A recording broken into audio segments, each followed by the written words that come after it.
Olá a todos e todas, aqui é o Wanderlei Todai.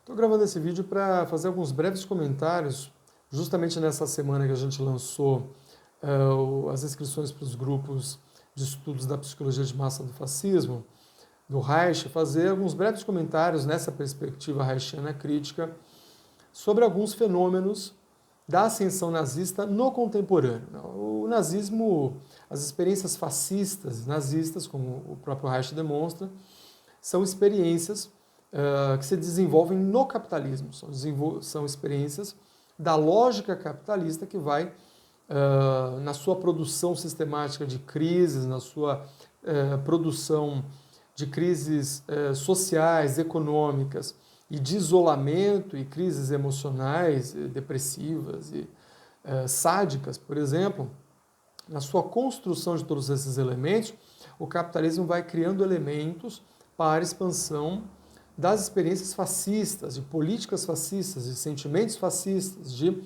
práticas fascistas. Então o fascismo ele não cai do céu, ele está ligado à própria lógica da ordem capitalista, é dentro dela que ele se constrói. Por que eu estou dizendo isso também? Estou dizendo porque o ex-presidente do Brasil, Jair Bolsonaro, se encontra nos Estados Unidos com visto vencido, procurando fugir da justiça brasileira ou com medo de ser preso pela justiça brasileira. Aí tem outras questões que a gente pode discutir depois. Nessa presença, nessa estadia nos Estados Unidos, agora recentemente, ele participou de um congresso, de um evento, que a mídia brasileira tem, a mídia monopolista, né, a mídia mercantil brasileira, tem vendido como se fosse um congresso conservador. Não é um congresso conservador apenas, é um congresso reacionário, é um congresso, o Turning Point, é um congresso de supremacistas brancos, da extrema-direita americana, norte-americana, de supremacistas brancos que antigamente simplesmente seriam chamados de Ku Klux Klan. Né? Trocaram o nome e aperfeiçoaram o marketing, né, para os tempos atuais. O presidente Jair Bolsonaro, o ex-presidente, perdão, participou essa semana novamente, não é a primeira vez, é a segunda vez, que ele participa desse congresso de supremacistas brancos ligados a Ku Klux Klan, ultra-reacionários. E nesse mesmo congresso a gente tem a presença sistemática de grupos e gente ligados ao neonazismo americano, né, norte-americano, o neonazismo, hoje. Tá? Carregando bandeiras, faixas, desenhos, tatuagens, camisetas e assim sucessivamente, símbolos do nazismo hoje reproduzidos nesse congresso de reacionários fascistoides, fascistas na verdade, nos Estados Unidos com a presença do Jair Bolsonaro. Então, não basta apenas dizer que alguém é fascista ou não, isso tem que ser demonstrado. E essa demonstração aparece nesses movimentos, por exemplo, do Jair Bolsonaro, que não é um nazista de carteirinha, um fascista, na verdade, de carteirinha, mas é particularmente um oportunista, como todo fascista, inclusive, na sua história, foi um tipo de oportunista. Né?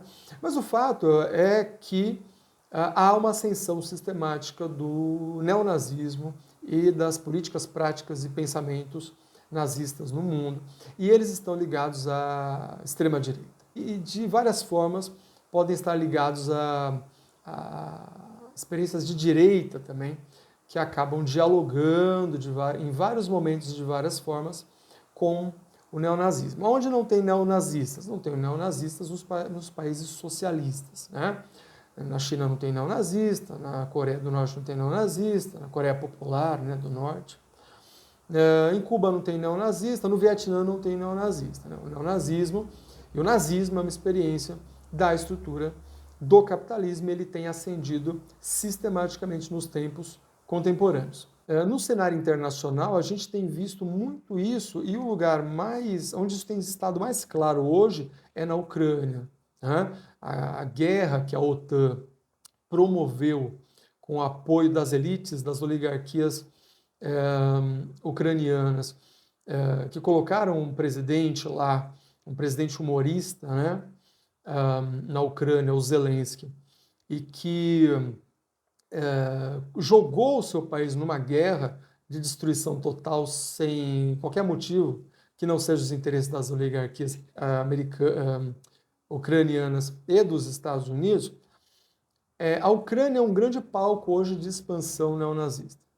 A Ucrânia, o governo ucraniano hoje e muitos dos batalhões que lutam hoje, por exemplo, o mais famoso batalhão Azov, pelo governo ucraniano contra os exércitos russos nessa guerra promovida pelos Estados Unidos e pela OTAN, são grupos, são exércitos neonazistas.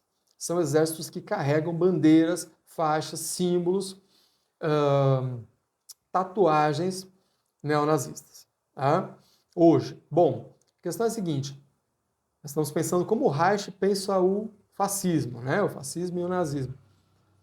Quem tem dado dinheiro hoje, muito dinheiro, bilhões de dólares e armas de ponta para a Ucrânia dar na mão de batalhões e exércitos e soldados e generais nazistas. Hoje, são os Estados Unidos e a Europa, os países ligados à OTAN de modo geral. Agora a Alemanha mandou uma série de tanques de última geração para o exército ucraniano.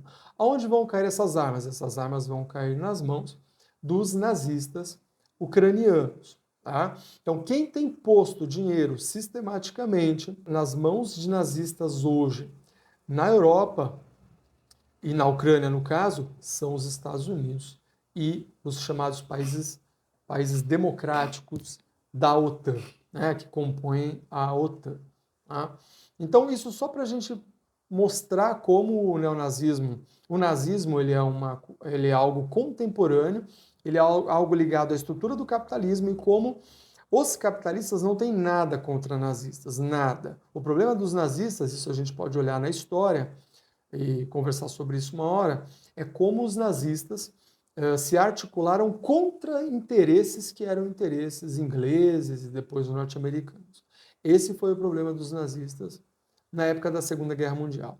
As experiências hoje demonstram a mesma coisa. Há uma aceitação aberta de práticas, costumes e atitudes e símbolos nazistas. A roda da história não parou de girar quando acabou a União Soviética em 1991. Tá? A roda da história continuou a girar. Alguns disseram que a roda da história havia acabado, né?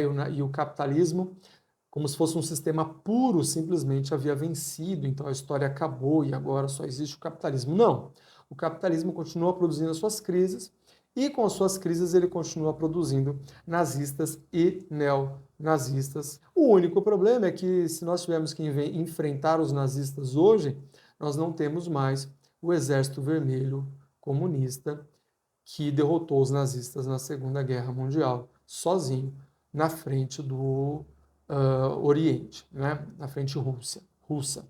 Né? Então, é isso, né? Esse é o ponto-chave para a gente poder falar um pouquinho do Reich, falar do contemporâneo e poder pensar um pouco melhor a nossa experiência política e o nosso lugar nesse mundo, tá bom? É isso.